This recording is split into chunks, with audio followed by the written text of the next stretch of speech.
Kecubung emang ada berwarna ungu bang? Setahu saya ya nggak ada. Berarti emang pemain-pemain ametis lapangan jago-jago bang. Batu kadang-kadang dianggapnya gini bang, kalau ada tag juara itu punya nilai, padahal nggak juga. Batu sintetik juara 8 kali. Betul. Dan saya sih akuin quartz ini paling banyak beredar sintetis. Ada juga sih yang bilang Akami itu cuman menguntungkan saya. Justru saya bikin Akami itu biar lu pada pinter.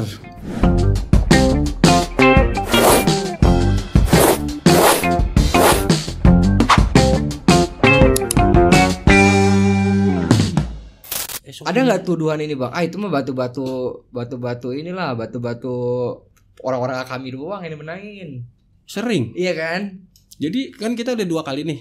Pertama waktu ikut di event Rock Show, perdananya kami kelola kontes ametis.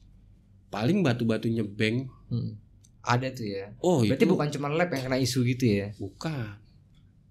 Kami udah kena. Kedua juga kemarin gitu saya bilang, cek yang menang batu siapa aja, cari tahu aja. Cek sendiri aja, Cek bisa kok dicek. Yang juara saat kita kan punya data. Iya. Yang menang siapa aja. Iya. Tapi kita nggak publish, cuman ngomong by personal. Iya. Nih juara 1 kelas ini sini, juara 2 ini, juara 3 ini. Kalau gue mau ambil juara berapa? Gitu kan? Gue mau ambil juara berapa? Gitu loh. Kelas ini ada datanya sini. Kita duduk. Transparan kok, bisa dibuktikan gitu ya. Foto kita posting. Gitu. Sampai kemarin juga masih ada yang ragu. Silakan. SOP-nya ada kok. Kita bikin SOP kan pakai visual. Saya lihat tuh bang, SOP yang Bang Beng bikin dan tim luar biasa detail ya. Dan bukan hanya Kecubung. Ada betul kan? Bacan. Ada Bacan, ada Kinyang. Garut ya? Garut Kinyang itu ya quartz juga. Itu. Jadi kita udah bikin kalau kita bilang sesempurna mungkin, tetap digoreng. SOP belum keluar loh, bisa udah ada omongan. Itulah bang, resiko kalau kita itu mau melakukan sesuatu yang benar pasti gitu. Ya kalau saya prinsipnya gini, kita nabrak angin, ya pasti tekanannya keras. Nabrak angin dalam hal apa tuh maksud itu bang? Ya dalam hal kita ngelawan arus. Orang kita kan udah terbiasa dengan seperti ini. Habitnya udah kayak gitu. Iya. Kita hadir menawarkan solusi sebetulnya. Iya. Jadi yang kita belain ini banyak, yang kita lawan juga banyak. Menarik tuh bang. Cuman bedanya yang kita belain ini belum tentu berani untuk apa sih speak up. Betul. Ya udah kita sama tim berani nggak? Kalau nggak berani tabrak di belakang. Biar gue yang maju dah. Dalam arti gini, jangan ikut komen. Jadi nanti orang kalau mau ngocehin gue aja udah. Pasang badan lah gitu. Iya gitu, nggak apa-apa dia mau hujat mau apa, yang penting lu jangan nyentuh kulit gua, udah selesai. Iya. Tibang disindir dicengin mah di Indonesia udah biasa bang. Biasa. Kalau kita malah fokus sama itu tuh energi kita habis bang. Oh iya, kalau kita nggak maju-maju kita. Saya prinsipnya gini, saya sering ngomong sama teman-teman di Akami, kalau kuping lo masih bising sama omongan di luar, ya lu nggak akan pernah bisa berpikir untuk jalan maju. Betul. Santai aja udah, yang penting dia nggak nginjek kaki kok. Timbang omongan, ya pikir cuek aja. Akami itu sekarang berapa bang anggotanya? Kalau yang aktif bener-bener pengurus 17. Oh banyak loh ya? Iya. Lalu kalau yang untuk ikut Akami itu bagaimana sih bang? Saya kalau untuk ikut Akami dalam artian dia pemain ametis, saya lagi rancang gini. Kemarin kan sempat bikin kartu anggota tapi belum fix. Oh berarti ada rencana untuk keanggotaan ya, secara resmi gitu ya. Saya cuma minta foto diri sama foto KTP. Oke. Karena kita kan nggak bisa kontrol bang. Kalau orang di luar, dia bermasalah, gitu kan. Kita mau cari kemana? Minimal kalau misalnya ini ada KTP-nya, ada datanya lah gitu. Iya. Sama kayak member GRI juga gitu kan, KTP, nama gitu. Disalahgunain member kita. Iya. Karena belum ada keluar aja udah ngaku gue orang Akami. Main Akami aja lu. Kamu gue aja lu nggak kenal, ngomongnya sama saya lu. Oh ya udah, saya diem aja. Itu cuman ternyata tapi dia nggak ada masalah. Cuman mungkin dia bangga kali. Bangga betul. Dia bangga karena dia main ametis. Jadi seolah-olah dia pikir kalau di Akami tuh enak. Padahal dalam hati saya nih, lu hati-hati ditabrak orang lo. Maksudnya ditabrak tuh dihujat. Karena kami menjelang 1 tahun itu tuh waktu ngerintis masih banyak godaannya. Dan saya bangun Akami enaknya satu bang, kita nggak pakai dana siapapun. Jadi kita kalau bahasa tanda kutip di kontes itu nggak bisa orang intervensi ini itu, nggak ada sponsor kita. Dia bilang Akami itu hashtagnya Akami nggak bisa diatur, udah selesai. Independen ya. Independen. Kita boleh akrab dengan siapapun, tapi tidak terafiliasi dengan siapapun. Berarti prinsipnya sama, mirip-mirip sama lab. Iya. Iya kan? Saya bilang lab pendampingnya kami saat ini Agli kan. Iya, Mas Agus Tapi ya. Agli bukan bagian dari Akami. Saya selalu Agli ngebantu ngejagain lah. Iya, dia ngedampingin untuk lab onsite. Tapi bukan bagian dari Akami. Karena jangan sampai nanti salah tuh orang persepsinya salah ya. persepsi semua lab yang keluar dari Agli seolah-olah untuk apa sih menguntungkan Akami. Kan kasihan labnya. Betul, betul. Makanya saya bilang Pak Agus kita terpisah gitu. Saya nggak akan bilang Pak Agus itu orang Akami. Oh ya oke. Jalan lah gitu. Jalan kita jalan berdampingan tapi tidak dengan satu atap. Gitu aja. Ya. Saling jaga aja sih, Bos. Ini ngomong kita tuh udah mulai Bang dari tadi. Oh serius? Iya. Bang Hairullah atau banyak dikenal Bang Beng. Ini salah satu pendiri Bang ya. Pendiri dari Akami, Asosiasi Kecubung Ametis Indonesia.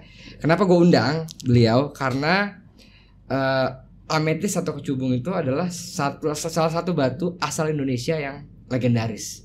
Betul. Sudah melewati berbagai fase dan zaman. Batu ini selalu eksis, selalu ada peminatnya, ya Bang ya. Betul. Dan tentunya menjadi kebanggaan di Indonesia selain batu Bacan, batu Garut dan lain sebagainya. Bang Beng, thank you udah nyempetin buat hadir. Sama-sama. Senang nih. Nggak kerasa kan udah mulai tadi kan? Iya, saya nggak berasa. Iya, karena kalau dimulai ini takutnya kan nanti jadi kaku dulu di awal. Betul. Kita mulai dulu, gini aja. Betul. Keren sih konsepnya nih, keren. Bang, sebelum kita akan bahas lebih lanjut ya soal kami dan lain sebagainya. Nama kecubung Bang, saya itu penasaran. Kenapa? Dari mana asal pertama muncul kata kecubung? Kenapa kecubung? Kecubung emang ada berwarna ungu Bang? Setahu saya ya nggak ada. Menarik kan? Nah, saya sendiri main kecubung itu sama-sama nanya. Iya. Itu asal muasalnya itu nama kecubung itu dari mana kan? Iya. Sama-sama nanya juga Sama-sama ya. Tapi nanya. saya punya teori Bang. Baru sekarang saya ketemu teorinya. Kecubung itu buah yang mabuk itu kan, Ri? Iya kan yang halusinasi kan? Tanaman, iya betul. Ametis itu kan dalam bahasa Latin kan ametistos yang artinya Iya, kan ametistos. not drunken stone lah kurang lebih. Anti mabuk kan. Anti-mabuk. Mungkin karena mabuk itu diasosiasikan sama buah kecubung. Mungkin. Siap. Ini baru tadi saya ketemu, saya mikir ini jangan-jangan ini lagi Bang. Emang orang selalu ngaitinnya ke situ. Iya kan? Iya betul. Kemarin kan saya ada tamu juga, gemologis juga. Dia punya teman orang Yunani. Jadi ametistos tadi saya bilang kan not drunken. Itu ada ceritanya Bang. Sebenarnya bukan not drunken stone ametis itu. Jadi pada zaman Yunani kuno ya ada pembuat wine yang agak nakal. Ya, pembuat wine agak nakal ini dia ngurangin kualitas wine-nya sehingga warnanya kan juga nggak terlalu ungu. Dan otomatis efeknya itu kan wine-nya jadi nggak begitu memabukkan karena kualitasnya kurang kan? Ya diturunkan. Ya, turunkan. Untuk meningkatkan warna ungunya itu dituangin ke bol ametis. Oke. Orang lihat, ungu banget ya, keren nih, ini wine bagus segala macam. Orang minum nggak mabuk-mabuk. Dibilang ini gara-gara ametis, padahal wine-nya yang udah diturunkan kualitasnya. Itu ngomong orang Yunaninya. Itu padahal cuma wadah aja ya. Wadah. Sampailah berkembang terus berjalan waktu, masa ke masa, ametis itu terkenal sebagai anti mabuk batunya. Dalam dunia crystal healing ya. Kalau kita kan tidak ke arah sana. Betul. Tapi kan menarik Bang, ada histori ametis itu ternyata seperti itu. Gitu Bang. Belum ada nggak cerita ini ya? Belum pernah. Saya juga baru dengar kemarin. Saya baru denger ini nih. Oke Bang Beng. Ceritain dikit tentang Akami Bang Beng. Tadi kan sedikit banyak udah soal berjalannya Akami kan. Tapi kenapa Bang Beng menginisiasi Asosiasi Kecubung Ametis Indonesia? Bagaimana awal mulanya Bang Beng? Kalau dibilang awal mula, sebenarnya ini dari teman-teman ya, teman-teman yang main batu-batu kecubung, mereka merasa dianaktirikan. Oke. Dalam arti dianaktirikan bukan berarti nggak diakuin. Jadi mereka kan nggak punya batu kecubung itu yang seperti yang umumnya beredar tuh yang super. Karena identik orang kan apa sih Bang? Kecubung harus yang pekat. Oke. Harus yang kristal gede. Mereka punya light purple, very light purple. Harga mereka di tekannya kan. Kalau nggak begini warnanya nggak bagus. Saya perhatiin dari Lampung, Kalimantan. Tuh, akhirnya saya ajak ngomong semua. Jadi maunya gimana? Bikin komunitas. Itu 2 tahun nggak berjalan. Saya sama teman-teman di Rawa Bening ngobrol, ya udah kita bikin. Angkat semua kelasnya, dalam artian gini. Batu kadang-kadang dianggapnya gini bang, kalau ada tag juara itu punya nilai, padahal nggak juga. Ini yang terjadi sekarang ya. Tapi kalau saya kan dari dulu memang jual ametis murni tanpa tag juara ya. Akhirnya kita bikin komunitas, awalnya namanya tuh quartz, komunitas quartz. Tapi kita belum paham semua jenis quartz. Makan banyak ya. Banyak. Karena saya spesialis main di ametis, ya udah saya bikin ametis aja dulu. Responnya bagus, Terus mereka minta supaya warna-warna mudanya ini punya nilai. Hampir nggak punya nilai bang. Apalagi dihantam sama ametis dari luar bang ya. Dari luar banyak, tapi itu nggak masalah sebenarnya. Kalau masalah ametis dari luar nggak masalah bang.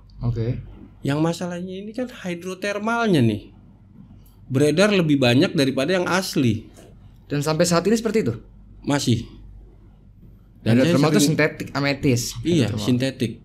Dan saya sering lihat baik itu di etalase toko dalam bentuk udah perhiasan ya. Kalau udah bentuk cincin kan udah pasti mereka mau jual.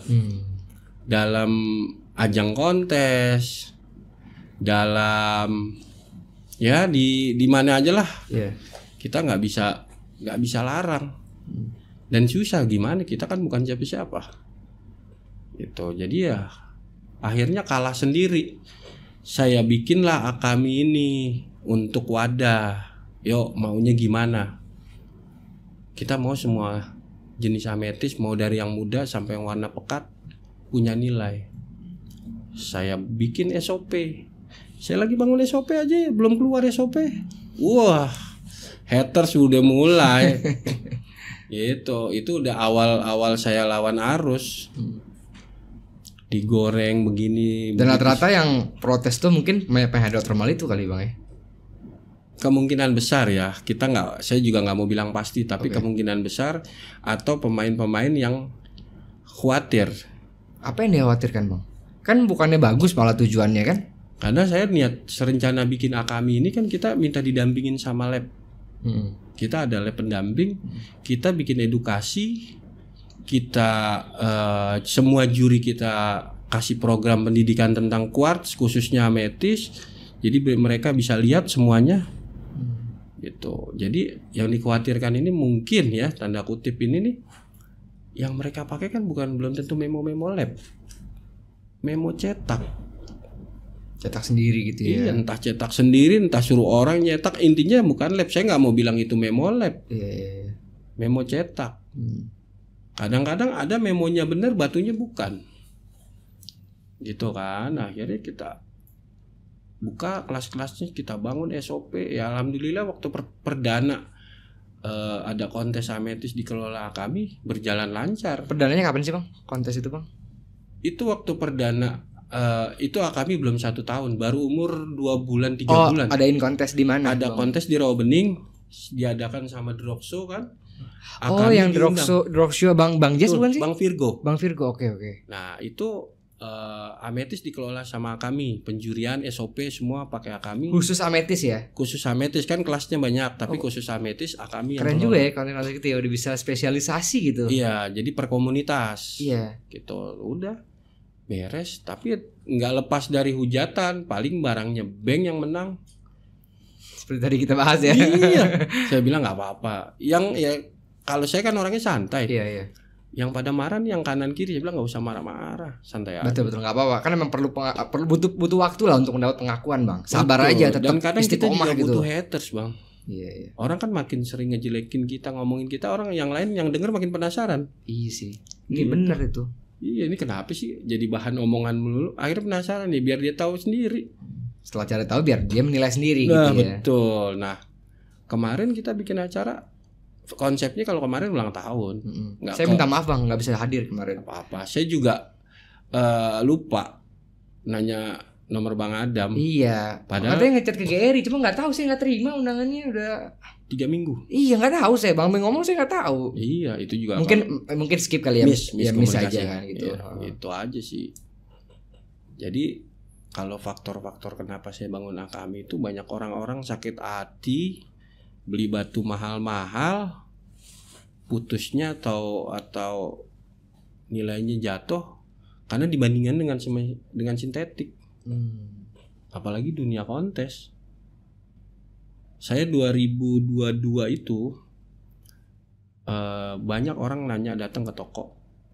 Itu juga karena tahu saya spesialis ametis. Nanya, "Bang, ini asli nggak?" Loh, kenapa tanya sama saya? Saya bukan lab. Dia bilang gitu. Enggak, saya sudah ada memo labnya. Cuman kalau menurut abang asli nggak? Saya beli udah dari 2016. Zaman booming ya. Zaman booming. Saya lihat secara pengalaman ya. Saya lihat secara pengalaman ini sintetis. Saya bilang cek aja ke lab. Kan saya nggak punya wewenang bang. Iya. Tapi begitu dia cek lab ternyata keluar sintetik. Dia balik lagi 3 jam kemudian. Tapi abang sebenarnya tahu nggak? Saya tahu. Tapi kan saya nggak punya wewenang. Nggak bisa mendahului gitu dia ya. Keluarin ini sebenarnya sudah ada memo labnya bang. Dan ini pernah juara loh. Waduh. Sampai pernah juara segala ya bang ya. Ada yang 8 kali. Batu sintetik juara 8 kali. Betul. Ada yang 4 kali ya berarti ada yang salah dong dengan sistem pendaftaran dalam batu untuk kontes bang. Iya nggak sih? Sistem pendaftarannya nggak salah, tapi pakem penjuriannya yang menurut saya ya. Sebenarnya pakem IO itu ada. Jadi dulu itu ada pakemnya itu wajib memo dan lab onsite. Oke. Nah sekarang banyak yang dihilangkan itu lab onsite-nya. Jadi bisa bawa memo dari mana aja, bebas. Tinggal daftar, diterima. Daftar, dia taruh batu dengan memo. Nah, juri ngelihat walaupun tahu dia nggak bisa ngomong. Nah itu berarti kan maksudnya gini, ketika pendaftaran kan kalau panitia ya kita sebutnya panitia itu kan bisa mengkurasi atau memverifikasi dong. Ini memonya benar atau enggak, sertifikatnya benar apa enggak.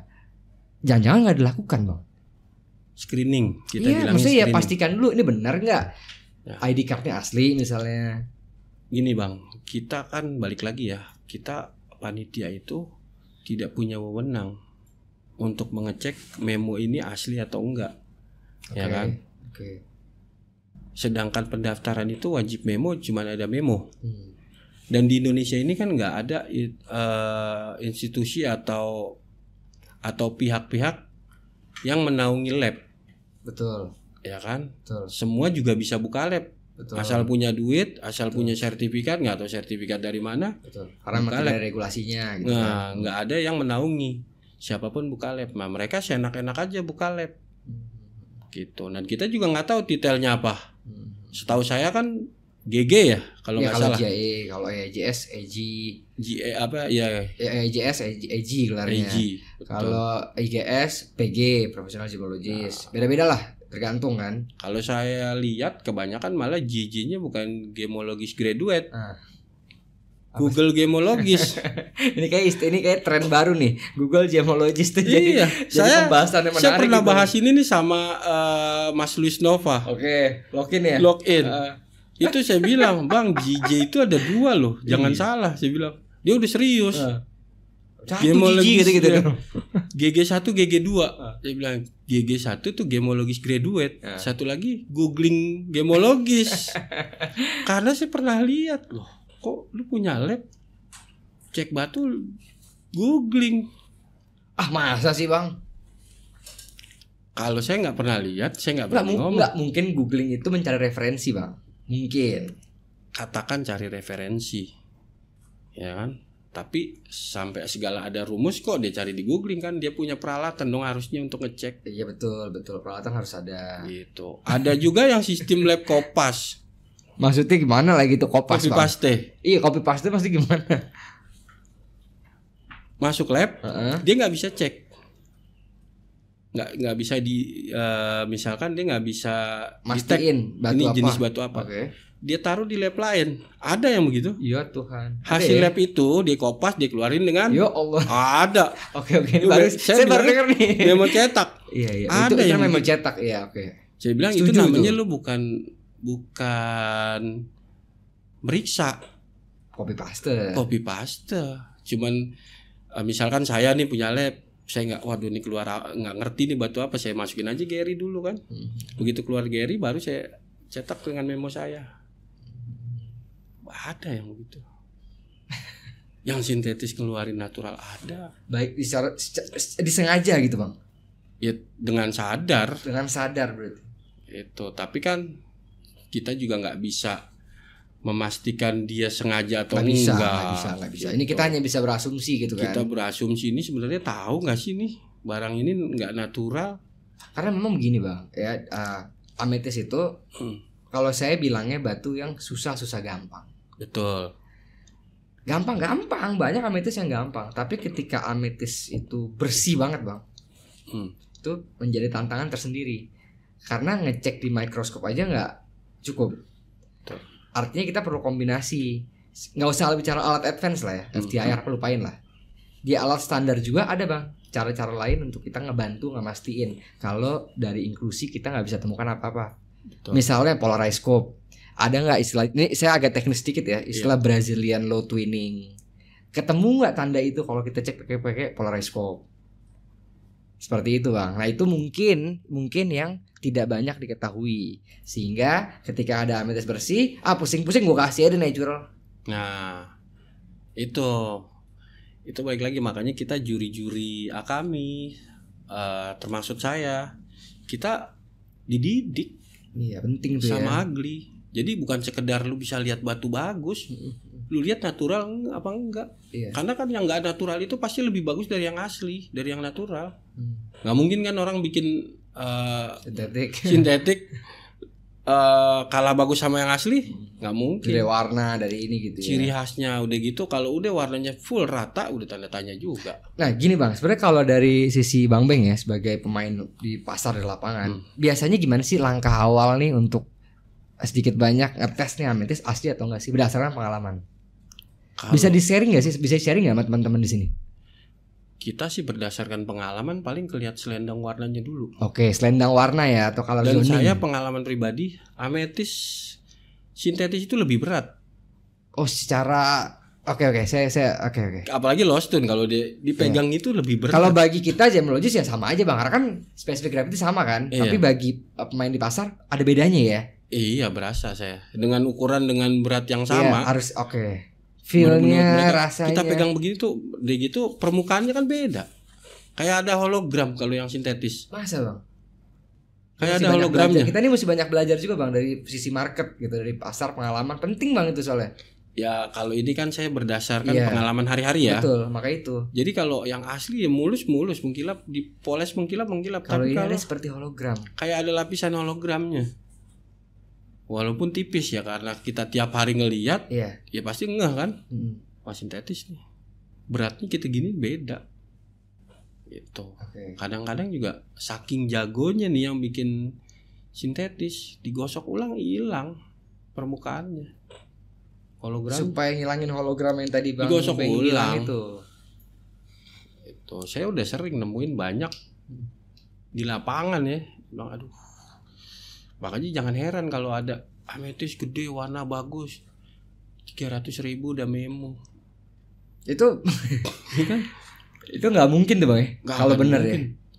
Nggak akan mungkin. Dan saya dulu pernah tahu berapa tahun lalu 2016an yang jual bahan sintetisnya aja ada di Rawa Bening di Jakarta lah ya. Iya. Sempat turun di Rawa Bening, saya bilang aduh. Dia jual bahan rough sintetik. Tapi jualnya sebagai apa bang mereka bang? Atau jual gitu aja, ametisnya rough gitu? Jualnya sih dia ngomong ini sintetis. Tapi dimanfaatkan ya. Tinggal balik lagi yang beli. Itu. Yang beli dia gosok. Gosokan khas Indonesia kan bol gitu kan? Iya, kabosion kan. Iya. Nah yang saya jadi pertanyaan kan kok bisa keluar ada memo labnya? Gitu loh. Kadang-kadang juga nih pemain-pemain juga akalnya kepinteran. Ada lap onside, detik-detik mau loading batu baru dimemoin biar panik. Buruan dong nih, gue mau naik nih, udah bentar lagi. Bingung kan? Oh iya lah, ngecek batu kalau udah panik itu bahaya bang. 1, 2 bener. Dia cek, oh iya bener, dia pikir yang lain bener. Itu triknya. Sebenarnya itu, karena saya dulu pemain kontes ya. Iya. Dulu saya pemain kontes. Kenapa saya berhenti main kontes? Karena saya lihat udah nggak sehat. Itu, dan banyak pemain-pemain gede juga berhenti. Pada akhirnya mereka berhenti sendiri main kontes. Berarti Bang Main lu peserta kontes juga ya? Saya dulu main kontes. Terakhir saya kontes 2017. Waktu kontes di Blok M tuh. Itu terakhir saya main kontes. Nah kemarin sebelum bikin Akami itu saya main kontes itu saya cari juri, bukan saya cari menang. Saya udah tahu kok. Saya taruh itu kalau kita bilang buang duit. Saya mau cari juri. Bisa lihat nggak nih? Begitu saya loading batu, saya lihat di meja tuh. Nggak semua ya, tapi banyak. Ada yang hydro, sintetis ya. Saya tanya, kok ini nggak wajib memo? Enggak. Oh ya sudah. Kita nggak, itu kan aturan dari mereka. Iya. Mereka yang punya acara saya taruh. Ketika udah nggak wajib di sertifikatnya di ID card dulu atau di memo ya resiko tuh ya. Sudah risiko saya, tapi saat itu saya lagi cari juri untuk Akami. Apa yang Bang Beng lakukan saat itu? Dan dari hasil itu saya nggak ada satu pun juri nggak ada di situ yang karena tujuannya emang lagi ini ya melihat-lihat mana juri yang kira-kira punya integritas lah gitu. Iya betul, saya bilang nggak ada yang kepake nih, pindah lagi main, ada event lagi main, taruh lagi, walaupun kadang bukan saya yang main. Iya. Nih daftar Gi sana, saya duduk aja, saya cari juri itu. Kayaknya ini kayak pencari bakat. Iya kan kayak scouting bahasa keren. Kadang-kadang gini. Kadang-kadang saya juga ada pembeli ya langganan suruh cari barang yang bagus gitu deh. Ya itu saya main di kontes. Main dalam arti bukan saya main kontes, main di nonton lah ya, nonton. Saya lihat ada yang bagus, baru saya info, saya yang nego. Gitu aja. Jadi makanya balik lagi ke Akami, kita mau beresin. Bukan kita mau sok-sok jadi pahlawan, enggak. Kita Akami ini mau balik ke pakem awal. Saya mau ametis ini bersih lah, fair lah. Kalau mau juri fair, IO fair, kita pemain juga harus fair. Nggak bisa cuman salah satu pihak nggak gitu. Nggak bisa. Jangan selalu juri lab aja yang jadi tumbal. Selalu itu cuman 2 itu doang. Juri juga kesian ya Bang, banyak cerita-cerita. Aduh, kalau dengar cerita juri mah kesian. Kadang-kadang kita ngebayangin dari sekian banyak batu yang dia nilai ya, gaji nggak seberapa. Makanya saya di Akami saya bilang kelas nggak usah banyak-banyak. Malah pusing juri, ya. Iya. Pikirin juga tuh juri istirahatnya, kemampuan dia kan semua orang punya batas. Bener. Biasa kalau konten berapa jam sih Bang itu Bang? Juri itu menilai berapa jam tuh Bang biasanya Bang? Kalau saya batasin 2 jam paling lama. Iya kalau enggak jereng Bang. Tapi belum pernah kan Mas Adam dengar kontes Kamis pagi sampai besok selesai sholat Jumat belum selesai ngejuri. Ada pernah. Gile. Kamis ketemu malam, ya kan? Iya. Potongnya cuma sholat Jumat. Pernah. Malam juga terus lanjut tuh melihatin. Sampai jam 2 jam. Berapa banyak batunya Bang? Ribuan. Iya pantes sih kalau ribuan. Tapi itu pasti udah nilainya juga udah nggak objektif sih Bang. Oh, iya. Matanya udah.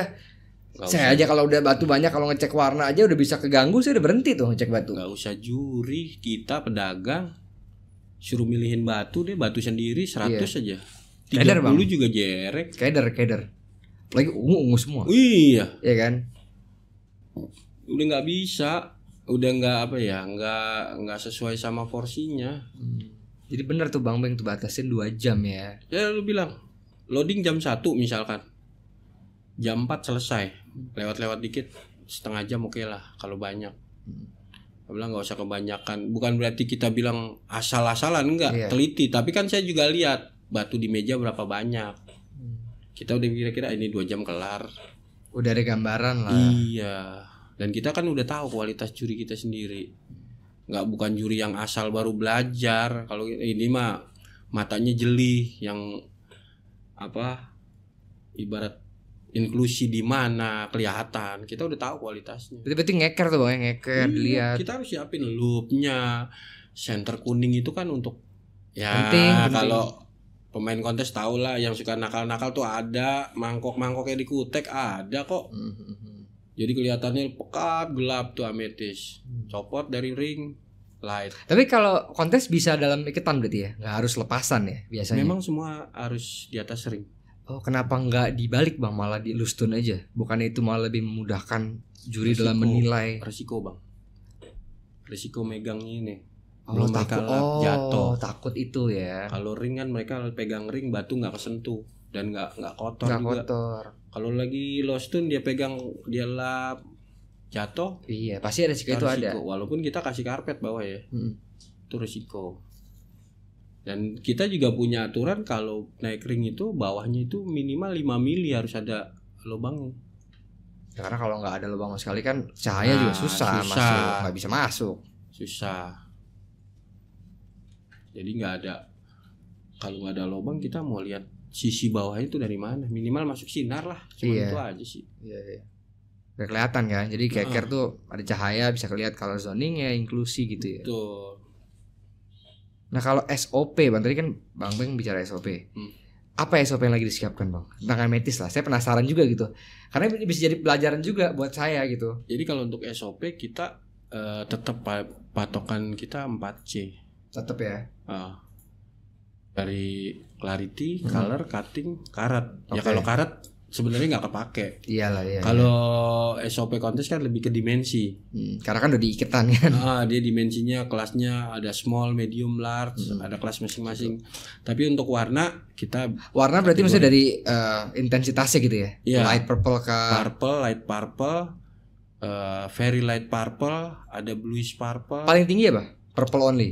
Purple doang ya. Iya, yang kita sebut saparilla itu kan yang bawa apa namanya? Coklat. Saparilla. Itu kan itu sebenarnya warna minuman saparilla. Oh, ada istilahnya tuh ya, dipakai untuk ametis yang agak coklat. Iya, betul. Ada selendang coklatnya biasnya. Saya tahu tuh materialnya. Saya kebayang di kepala saya langsung. Kan dulu pernah dicek. Itu saparilla disebutnya. Iya. Oke. Mereka di market dapat sebut sebagai ametis berarti kan? Ametis saparilla. Apalagi Bang selain itu Bang? Kita bikin purplish, very light purple. Jadi dia cuman semu. Purplish ya? Iya, purplish. Tapi masih bisa disebut ametis berarti itu? Iya, selama dicek secara gemologis itu ametis. Ya kita. Berarti mengandung purple bisa masuk ametis gitu ya? Betul. Karena kadang-kadang soalnya rancu juga di lab kan antara rock crystal quartz atau ametis. Betul.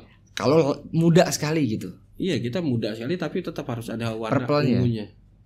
Purple-nya. Karena kalau di coklat smoky kan jatuhnya, smoky quartz. Betul. Kadang-kadang ada juga kalau di saparilla itu orang masukin ametrin. Iya. Mereka berharap nggak sih dikasih ametrin Bang? Siapanya nih? Orang yang punya barang ya gitu. Enggak berharap. Enggak ya, karena emang mereka tahu ini nggak diterima sebagai ametrin. Kalau secara kontes nggak diterima, tapi kalau secara penjualan mau. Oke. Nah, kontes ametis ini Bang harus ametis dari Indonesia atau bisa dari ametis mana aja? Atau artinya origin menjadi satu pertimbangan nggak ketika kontes ametis biasanya? Enggak. Kalau dia kami enggak. Oh ya, jadi bebas dari mana aja selama batunya asli. Iya betul. Jadi dia kami kita tidak membatasi origin. Mau dari Indonesia, Brazil, ada yang dari Bolivia, Rwanda, terserah. Yang penting natural. Oke. Dan memonya jelas. Jadi kita juga nggak bisa larang memonya harus ini ya, lab ini nggak bisa. Iya. Jadi makanya kita suruh lab onsite itu standby. Ada merek-merek apa lab nggak jelas kan? Memo kayaknya bilang nggak bilang lab ya. Iya. Memo nggak jelas namanya ini di mana, gemolognya siapa. Goib gitu ya, keberadaannya goib nih. Kita bilangnya itu memo siluman. Iya. Ada yang jelas ada labnya aja kadang-kadang ya itu yang saya bilang tadi GG-nya bukan gemolog graduate, googling gemologi. Iya saya bilang lo. Cuma kadang-kadang kita mau nyeletuk ya kan lo kursus kaku gemolog. Kan antara kursus dengan sekolah beda. Tapi ya pinteran dia. Lebih galak bang. Lebih galak. Kadang sampai gebrak meja. Saya bilang jangan galak-galak. Yang bisa galak kan bukan lo doang. Iya. Kita nanya. Itu ada macam-macam ya. Itulah uniknya dunia batu. Dunia hobi lah ya kalau dibilang. Segala hal itu diakalin. Jadi saya kalau di raw bening itu saya juga ceplas-ceplos aja kalau ngomong. Tapi saya berani ngomong karena berdasarkan apa yang saya lihat. Kadang-kadang orang mau beli batu itu jadinya takut. Efeknya jadi ke sana. Efeknya ke sana. Itu saya bilang gara-gara batu sintetis kena semua lah. Kena semua, mau pedagang offline, online. Kasihan yang benar di bawah itu. Makanya saya dengan Akami ini nih, saya mau angkat quartz. Ada saya spesialis di kecubung, tapi bukan kecubung doang yang niatnya saya angkat. Iya. Semua jenis quartz. Jadi yang di bawah-bawah yang tadinya orang bilang itu mah batu murah. Enggak juga, kan balik ke selera. Betul. Saya dulu seneng batu-batu yang kita bilang apa kalau sekarang tuh apa bang? Yang ada garis cuman malang begitu.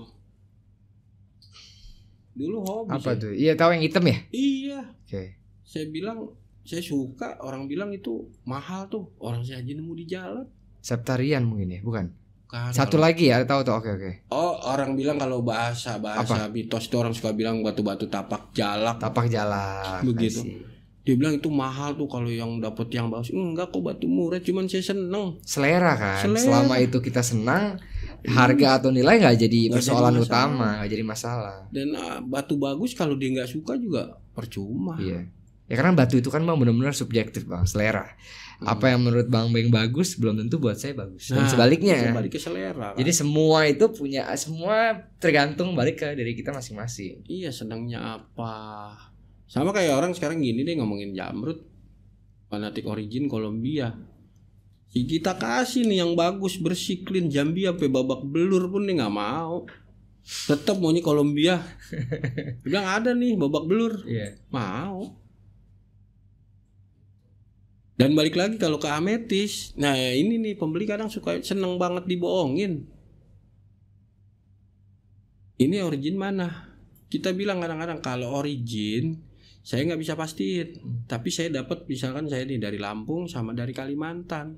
Tapi saya nggak bisa pastiin. Kemungkinan di lab keluar Brazil. Saya udah ngomong gitu ya. Kemungkinan Bolivia, kemungkinan Tanzania yang saya tahu kan, Uruguay ada. Iya, ada. Uruguay itu bagus. Makanya kita nggak kasih origin bang. Nah makanya kalau Indonesia saya mau, kalau Kalimantan berani saya bayar. Oke, saya nggak punya pak, bapak lepin dulu. Keluarlah Brazil, nggak jadi beli. Oke, belilah di mana nggak tahu. Nih Indonesia, saya lihat memang cetak. Itu senang dibohongi. Iya, saya bilang oh silakan. Jadi mencari bukan cari kualitas, tapi malah cari yang sesuai dengan keinginan dia. Iya, dia bukan cari kualitas yang real. Iya. Carinya sesuai maunya dia. Dan maunya disenengin. Nah, ya kan? Maunya disenengin orang itu. Kita kan begitu, senengnya diangkat. Itu, jadi nggak bisa ngomong juga. Tapi masalah origin ametis Indonesia ya, dari mana aja sih bang Indonesia itu yang ngasilin ametis itu bang? Yang saya tahu ya, Lampung kan di Tanjung Bintang. Oke. Kalau Kalimantan Pangkalan Bun sama Ketapang. Ada dua berarti ya di Pangkalan Bun. Kalimantan itu ada dua. Saya punya satu bukan konsumen ya, mungkin teman lah, ibu siapa sih namanya di Pangkalan Bun. Jadi saya pernah beli tapi yang masih kristal bang. Masih kristal bentuknya, belum dipoles. Karena dia unik, kristalnya bentuknya kayak sebutannya kayak celestial gitu, masih rough. Bagus ya bang. Ungu, dia ada smoky, bahkan ada citrin bang di sana itu. Itu mungkin gak banyak orang tahu. Ada bang. Ada masih ya. Ada ilmu kristal. Nah, bicara soal ametis Indonesia, apa sih bang perbedaan dari sisi karakter warnanya kah dengan ametis dari Brazil, Uruguay dan tempat lain? Nih Bang Beng kan pasti tiap hari mainannya pasti bisa kasih kita gambaran lah. Kalau secara ciri khas, tapi ini nggak 100% pasti. Pastilah nggak ada, betul. Kita balik lagi ke situ. Kalau Indonesia kita cuma patokannya luster merah dan badannya itu bodinya itu pure purple. Bagus dong ya. Iya, dan kalau di Indonesia katanya saya bilang karakter Indonesia punya sama Uruguay sama. Mirip tuh Bang, sama bahkan. Iya, sama persis. Jadi kalau dibilang sama-sama 99% ya sama. Baik dari Pangkalan Bun, Ketapang sama Lampung pun sama kayak gitu. Sama. Oh jadi antara Lampung, Pangkalan Bun dan Ketapang udah mustahil dibedain tuh Bang? Gak bisa. Karena Cuman ada saya pernah ketemu orang bilang ini Lampung, ini Kalimantan. Saya bilang gimana caranya? Gak bisa. Sekarang orang bedain Kalimantan sama Lampung cuma dari warna. Kalimantan yang bilang lebih pekat. Cuman itu aja. Tapi bener nggak? Kan bukan berarti di Lampung nggak ada yang lebih pekat. Nah, ada. Iya kan? Tapi balik lagi gini, sama-sama pekat, cuman yang Karakternya. beda karakter lusternya. Lampung lebih merah. Kalau Kalimantan lebih purple atau gimana? Luster merahnya nggak terlalu keluar. Oke, itu caranya. Itu yang saya dapat dan saya pengalaman saya. Berarti bisa dibilang kayak Bang Beng dan pegiat-pegiat ametis yang mendalami ini bisa sedikit banyak tahu tuh ya. Iya, memang kita berdasarkan pengalaman.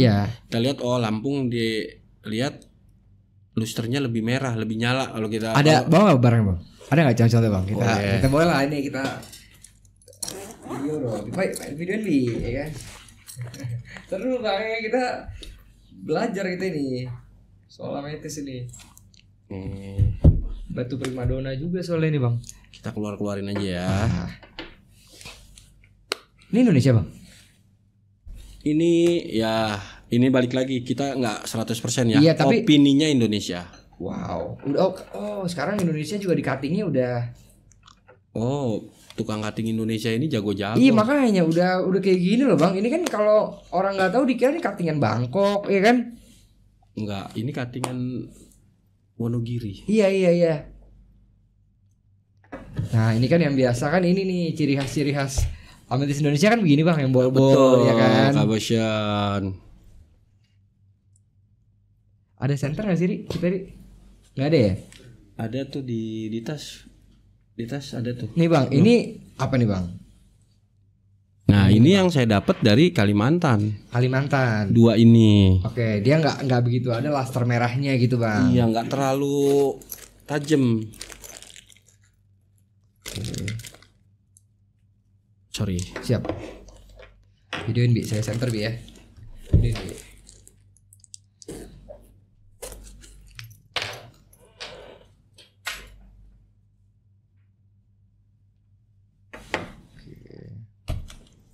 Kalau yang Lampung mana Bang? Lampung Bang. Ini.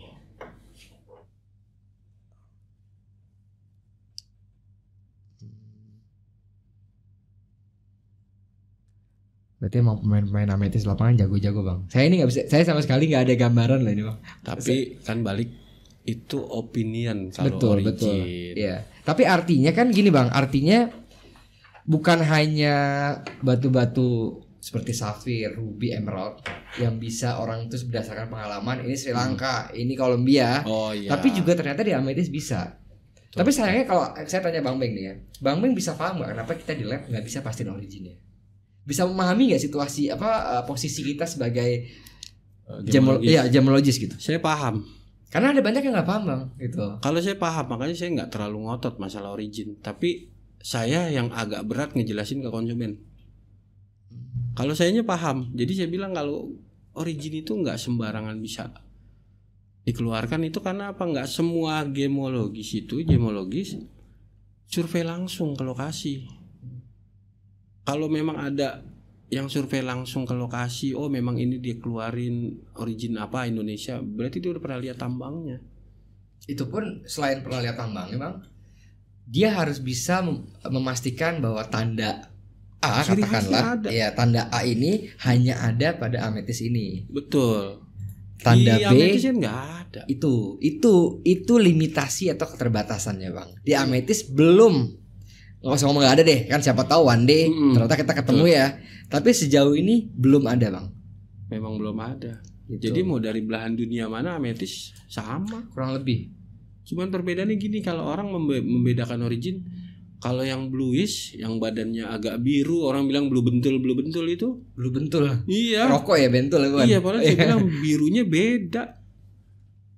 Itu udah pasti Tanzania atau Brazil. Oh. Padahal Brazil juga punya seperti ini. Ada kan? Ada yang balik lagi, tapi kok ada lab yang bisa mengeluarkan origin, ada yang enggak. Tidak. Saya bilang itu opinion. Itu berdasarkan pengalaman si lab tersebut. Kalau lab itu bisa keluarin origin, mungkin dia paham ciri khas karakternya. Itu ya. Tapi kan gemologis itu kan nggak belajar 1-2 batu, ribuan. Nggak mungkin masing-masing dia tahu. Kecuali berdasarkan kayak safir, ruby, jamrud jelas. Itu jurnalnya banyak Bang. Iya. Referensinya banyak, betul. Enak kita pelajarinya, memilah-milihnya. Kalau ametis atau quartz susah.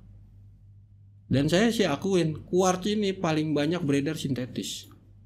Maksudnya bukan banyak beredar, paling banyak sintetisnya. Karena paling mudah, paling murah dibuatnya, dan pasarnya enak, pasarnya bagus. Apa sih yang nggak pasarnya enak nggak dipalsuin di Indonesia? Seluruh dunia kok Bang. Iya, bukan Indonesia kok.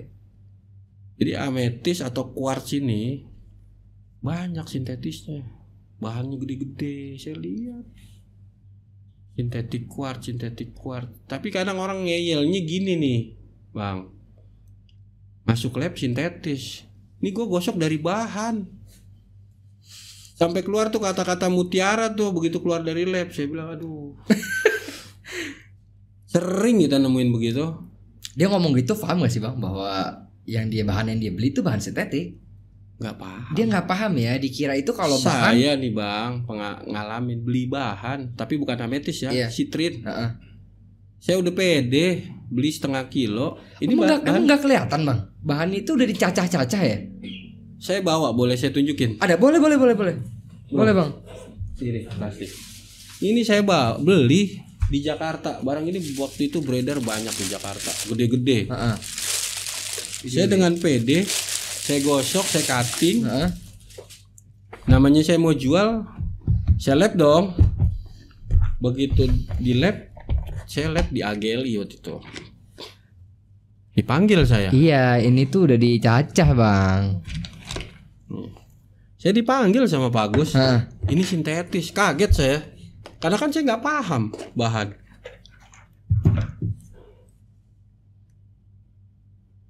Dan ini termasuk yang kecil. Pantes sih kalau orang tuh akhirnya ujung-ujungnya lab yang disalahin. Kan balik lagi kan tumbalnya lab selalu.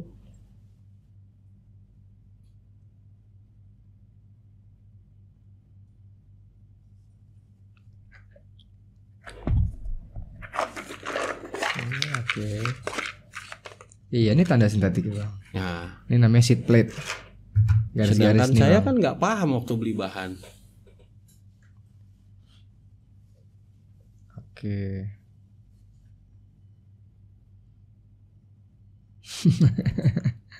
Saya tarik. Soalnya ini emang udah dihilangin bentuk aslinya Bang. Jadi Bang Banks dia aja kena ya. Kena. Tapi untungnya saya punya inisiatif sebelum saya jual cek dulu. Karena kebiasaan jual batu itu kan pakai memo kan. Saya masukin ke lab, dipanggil saya. Ini sintetis. Saya sempat ngomong loh. Saya sendiri sempat ngomong, loh ini dari bahan loh Pak. Bahannya masih ada nggak? Ada. Ambil. Ini sintetis semua ini. Udah. Kalau cuman gosok biasa tuh kabosot kita hitungannya murah lah ya. Cutting. Yeah. Yang berasa kan cutting. Tapi ya itu resiko kita. Gitu loh. Makanya dari situ saya belajar tentang quartz. Saya minta ajarin gimana sih cara lihat sintetis atau enggak. Itu yang kayak Mas Adam tadi kasih lihat. Ada kayak zebra stripnya atau enggak. Plate gitu disebut. Iya, bahasa-bahasa gitu. Ada. Oh ini saya simpen sampai hari ini. Jadi buat pelajaran saya setiap hari. Kadang-kadang seminggu sekali saya liatin. Gini ntar kayak saya kan juga punya bahan ametis kan. Saya coba liatin. Tapi kalau saya kayaknya enggak. Tapi untuk mastiin lagi tetap saya bawa ke lab dulu sebelum saya gosok sekarang. Jadi kalau saya habis belanja bahan ametis, saya kasih deh tuh ugly. Pak tolong bantu cek. Enaknya punya partner lab gitu ya. Iya, Jadi bisa bantu cek. diskusi ya. Aman. Baru saya gosok. Udah sekarang semenjak pengalaman ini.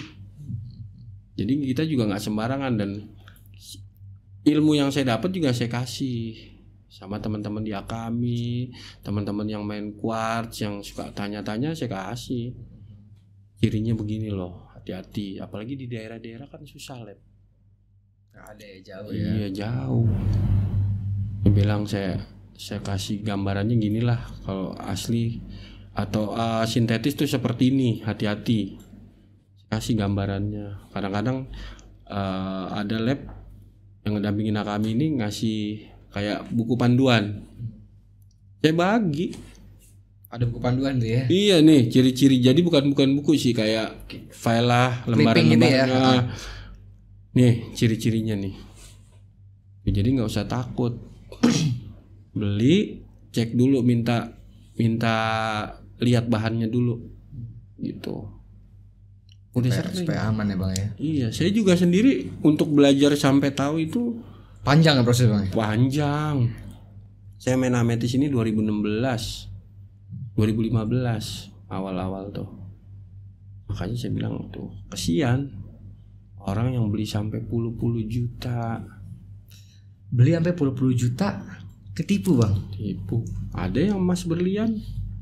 Udah batunya sintetis, bukan emas lagi, perak. Waduh, double banget tuh apa sih tuh? Saya tanya kapan belinya Pak, waktu booming. Nggak bisa ngomong. Siapa yang mau cari kemana? Waktu booming tuh yang saya inget tuh bang, banyak batu dari luar diperjualbelikan, ngomongnya batu asal Indonesia bang. Semua. Sayang tuh ya. Iya. Akhirnya kan batu yang asli Indonesianya kalah kan jadinya kan. Iya. Kependem. Bang Beng pas booming udah di Robning belum bang? Belum. Saya dulu masih tinggal di daerah Depok. Dulu saya masih mainnya Idokras. Idokras tuh ada dulu Lumut Aceh, Sungai Dare kayak Sungai Dare. Itu juga banyak kan bang dimasukin dari luar, dari Pakistan. Iya kan? Jualnya Aceh. Dan sempat sudah berjalan setahun apa 2 tahun, saya juga ikut masukin, saya tahu. Tapi tetap yang ribut mah ribut, yang dagang mah dagang. Dia bilang ini mau cari original, mau cari kualitas. Nggak kelar sampai hari ini juga nggak kelar. Masih. Tapi kalau Sungai Dare sekarang masih jalan pecinta aja bang, masih. Ada komunitas juga. Ada. Jadi batu-batu itu bukan hanya ametis bang yang ada komunitasnya. Hampir semua jenis batu ada komunitasnya. Bacan, Garut, Sungai Dare, Lumut Aceh. Giok. Itu dibedain tuh Lumut Aceh dan Sungai Dare. Bisa dibedain bang? Bisa. Okay. Ada karakternya. Yang lebih total mana bang? Sungai Dare. Kalau yang lebih kayak rambut? Aceh, kayak ada selendang gitu, itu Aceh. Oke. Yang nggak bisa dibedain kan antara biosolar dan solar yang mereka sebut itu kan. Iya. Tuh kadang-kadang saya juga walaupun sering dulu main lama itu sampai hari ini bingung. Sebenarnya bang ya Indonesia kalau dipikir luar biasa loh bang. Maksudnya dari satu jenis batu aja itu mereka bisa kreatif menghasilkan begitu banyak istilah. Betul. Ini kalau dibuat pakemnya bang, dahsyat ini.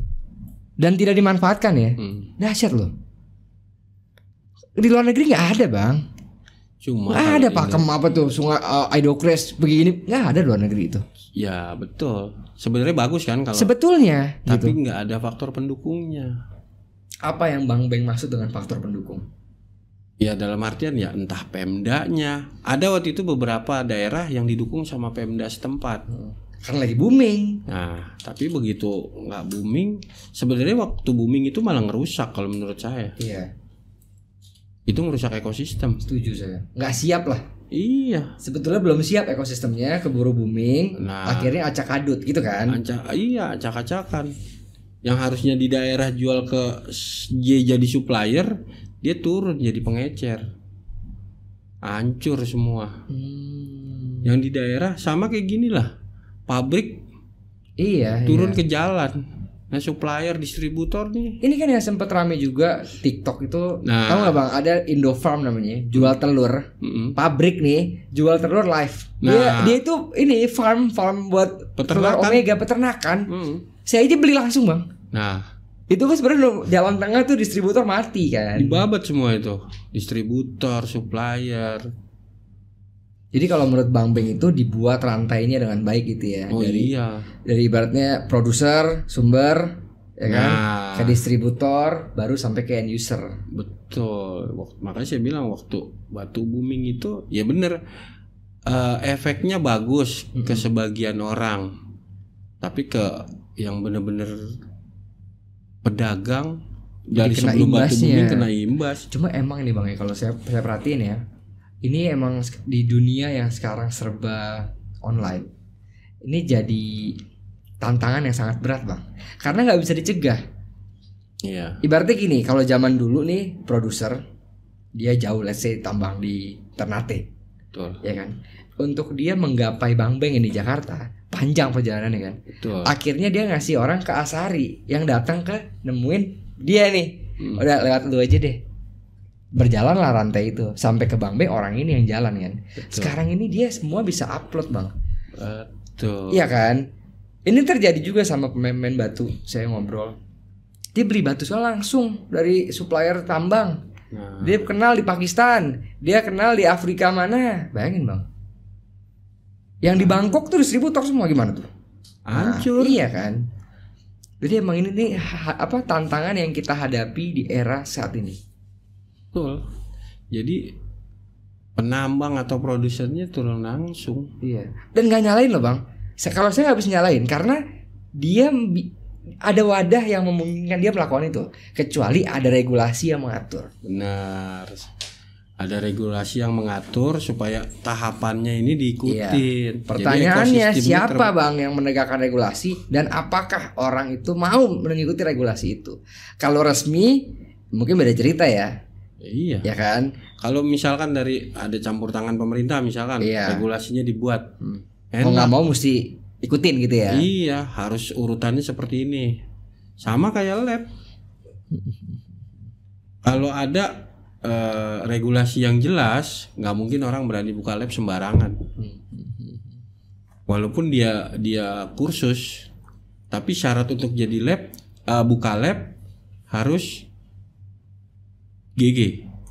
Selesai kan? Kalau sekarang saya juga bisa buka lab. Betul. Gitu, yang Artinya penting bisa. mungkin ada akreditasi gitu ya. Iya, jelas. Kalau saya itu Bang, saya itu punya cita-cita gitu. Bukan cita ya, saya punya harapan asosiasi lab itu jadi bukan semata menegakkan aturan, tapi bukan berarti ngebuang atau ngatain lab-lab. Lu nggak boleh, lu bukan gemolog gitu, bukan. Tapi lebih ke pengklasifikasian Bang. Jadi kita bisa atur dengan poin sistem misalnya. Oke, ini kita atur. Kalau lab yang punya peralatan ini nilai poinnya berapa? Lab lulusan ini poinnya berapa? Ya kan? Jadi lab-lab yang misalnya kita atur maksimal top tier-nya 20 poin. Masuk tuh grade A misalnya ya. 15 poin grade B, 10 poin grade C. Jadi lab-lab yang katakanlah mungkin masih terbatas dari mulai keilmuan, peralatan, dia tahu dia ada di kelas C, tapi dia bisa naik kok kalau lu mau. Ayo lu mau naik kelas B bisa nih. Upgrade diri sendiri mungkin dengan sekolah lebih baik, sekolah lebih tinggi jenjangnya lah. Iya. Diploma lah kalau kita bilang kan. Diploma. Ambil diploma gemologi kan, GG itu kan diploma. Terus peralatan dilengkapin. Itu yang bener Bang. Itu ide saya tentang asosiasi gemologis gitu. Nah, itu juga yang diharapkan pedagang sebenarnya. Doain aja Bang, nih saya lagi mau ya ada ngobrol-ngobrol lah sama teman-teman gemolog-gemolog di Indonesia. Jadi, gitu. Memo-memo yang beredar ini juga harusnya jelas. Nggak sembarangan. Kita tuh capek loh jadi pedagang tuh ngejelasin. Dia beli di mana curhat di sini, ketipu di mana curhat di sini, gitu. Padahal sebelumnya kita ingetin, hati-hati. Tuh, tapi di sana tapi murah ya silakan. Gitu. Walaupun nggak belinya sama saya gitu, saya bilang hati-hati. Gue beli di sana mahal, di sini murah. Ceritanya kita nih. Begitu sana ketipu, ceritanya ke sini juga. Kemarin di sana ngasih benar tuh, saya udah bilang yang itu yang benar. Nggak mau dengar, banyak yang begitu. Jadi kadang-kadang kita senyum aja udah. Tapi teman-teman kalau mau konsul soal ametis bisa nyari Bang Beng di mana Bang? Saya di Rawabening. Di Rawabening ya. Bisa boleh ya siapapun nonton nih kalau mau konsul Boleh. nggak harus beli Bang ya. Boleh. Datang boleh ya ngobrol doang nih gitu. Mau bawa ametis ngobrol nanya-nanya ametis ya selama saya bisa jelasin saya akan jelasin. Oke. Dan saya juga gini Bang, ada rencana saya mau bikin Akami Center. Rencana ke depannya. Jadi kita mau entah itu di dalam Rawabening atau di luar Rawabening, saya mau bikin Akami Center itu untuk edukasi yang kita bilang. Mau tanya tentang ametis atau quartz. Orang bisa konsul ya. Bisa konsul di situ. Misalkan dia udah baru beli batu, terus dia mau tanya ke kita, boleh. Seandainya baru beli dan ternyata sintetis ya kan belum lama waktunya. Benar. Jangan yang udah beli 5 tahun 6 tahun baru nanya. Benar itu. Kita bilang sintetis juga mau nyari percuma, udah nggak ada juntrungannya. Iya, jadi saya memang sama teman-teman Akami termasuk sama Pak Agus ya. Kita ada rencana mau bikin Akami Center. Oke. Jadi semua quartz kita mau edukasi, kita mau bikin panduannya nih. Jadi apapun yang saya bisa bantu kabarin aja Bang. Siap. Nah itu saya baru mau bilang nih, siapa tahu kan Mas Adam dari Gary ini kan bisa bantu-bantu apa yang bisa kita bantu kan ya. Selama tujuannya jelas mencerdaskan itu Bang. Nah itu kok saya nggak muluk-muluk. Jadi ada juga sih yang bilang kami itu cuma menguntungkan saya. Ada tuduhan kayak gitu. Padahal saya tanya balik, nyari untungnya di mana? Saya buang duit loh bangun Akami.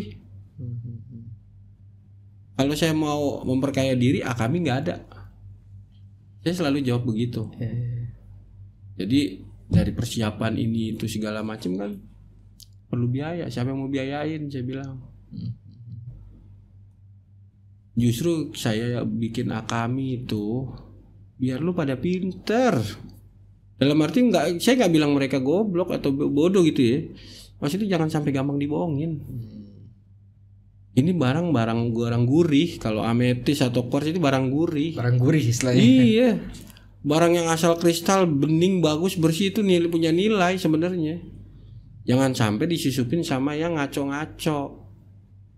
Karena itu peminat ametis mayoritas tuh anak orang tua kah atau anak muda juga udah banyak yang senang sama ametis Bang? Hampir semua kalangan. Semua kalangan ya. Mau laki, perempuan, orang tua. Ini berdasarkan Bang Beng, biasa orang datang ketemu Bang Beng dari segala kalangan berarti. Iya. Menarik ya. Sampai orang tua, ibu-ibu apa semua suka. Ya itu makanya saya bilang ini barang gurih. Iya benar. Wajar aja. Banyak yang mau cari untung lebih. Tapi caranya nggak sehat. Itu loh sebenarnya tujuan kita bangun Akami itu kita benahin. Ekosistemnya dibenahin. Iya, ekosistemnya dibenahin. Sistem penjualan juga dibenahin. Janganlah kita juga tahu lah kalau kita bicara ngomong secara agama lu nggak berkah juga kok bohong-bohongin orang. Iya. Nipu-nipu berapa lama sih bertahan? Benar, nggak bisa. Gitu loh. Dan saya udah perhatiin berapa banyak pemain batu yang ambruk. Ya gara-gara mainnya ngaco. Gitu loh. Gara-gara nggak bener ya. Iya. Untung nggak seberapa. Tetap ketahuan kok namanya bangke. Cuman sebelum ketahuan kalau yang udah main ya udah lo stop dah. Kalau udah bilang kan. Gitu loh. Kita tahu kok. Iya. Juri saya pernah ditelepon loh bang. Kalau abang mau tahu deh ya, saya cerita sedikit. Juri saya pernah ditelepon sebelum ada event. Juri saya ditelepon. Lu minta berapa? Suruh lolosin batunya. Sampai segitunya bang. Iya. Saya tahu. Juri saya cerita. Saya bilang, lu jawab apa? Enggak.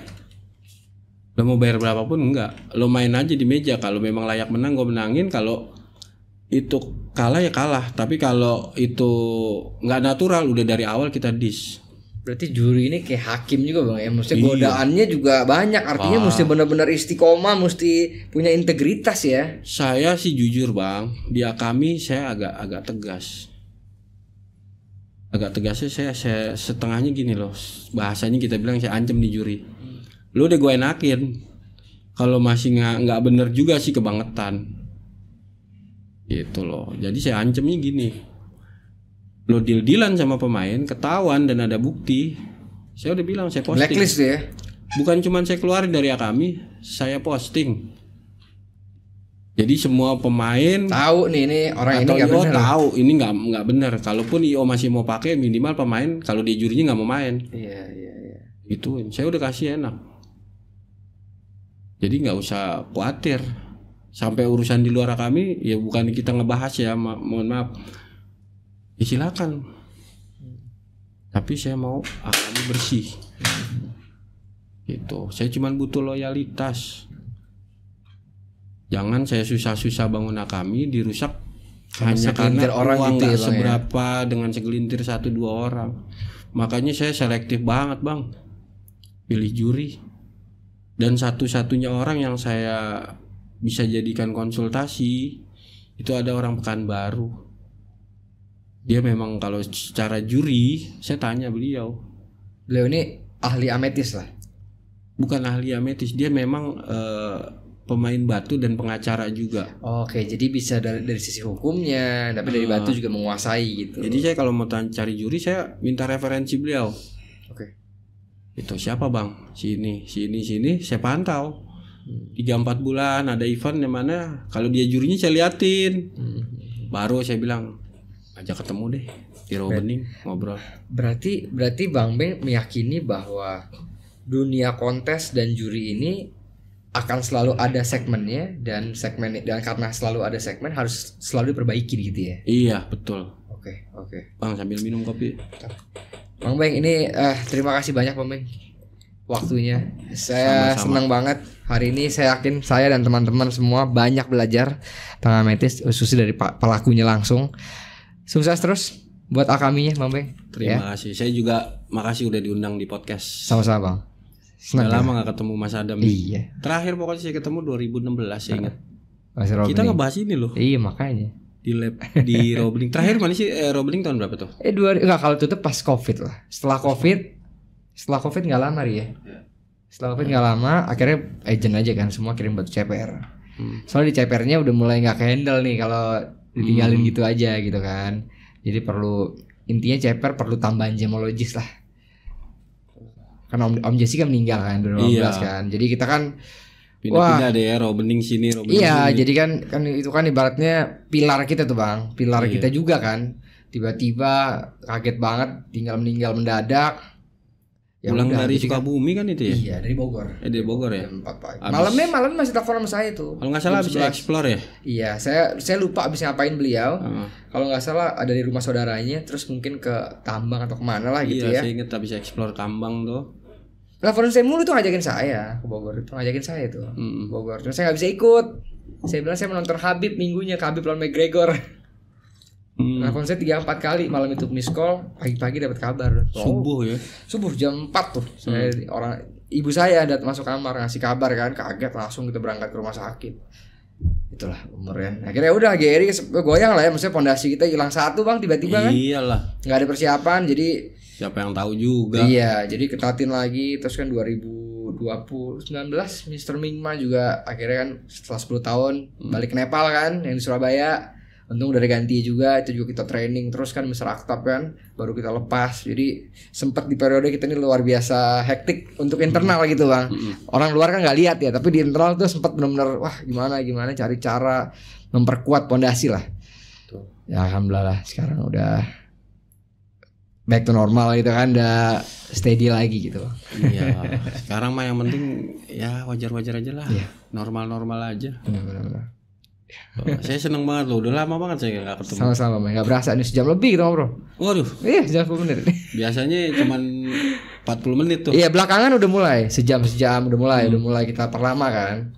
Tadinya kan justru khawatir orang bosan, tapi ternyata di komen malah kurang lama, jadi kita panjangin. Saya kan sering mantengin. Iya, kita kan tes dulu kan. Pendek banget nih. Tes dulu gitu kan.